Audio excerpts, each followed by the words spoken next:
It's a modern irony.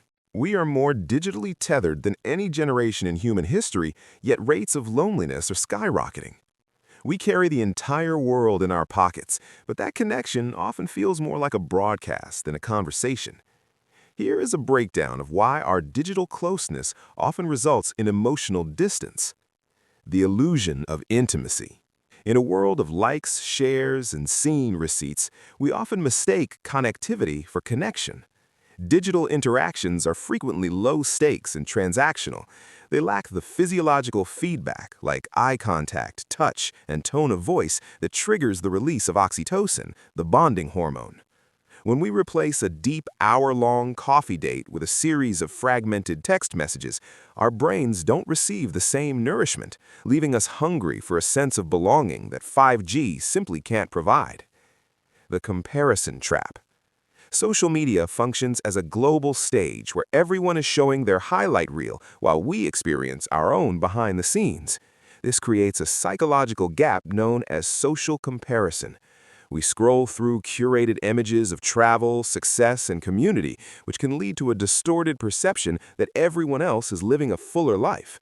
This persistent sense of missing out or being less than erodes our self-esteem and makes us feel isolated in our perceived inadequacies, even when we are surrounded by digital friends.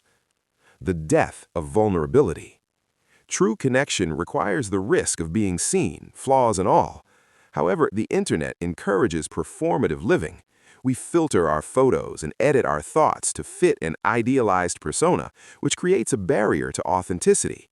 When we only present the polished versions of ourselves, we feel alone because we know the version people are liking isn't the real us. This prevents the messy, spontaneous, and vulnerable moments where real human intimacy is actually forged. The paradox of choice. Paradoxically, having access to everyone can make us value no one. The swipe culture of modern social life treats relationships as somewhat disposable or replaceable. This hyper-individualism can lead to a grass-is-greener mentality, where we're less likely to invest deeply in the people right in front of us because we're distracted by the infinite possibilities on our screens. We end up in a state of continuous partial attention, never fully present in the moment or the company we are keeping. Technology is a wonderful tool for logistics, but a poor substitute for presence. To feel less alone, we have to move past the screen and return to the analog effort of being truly seen.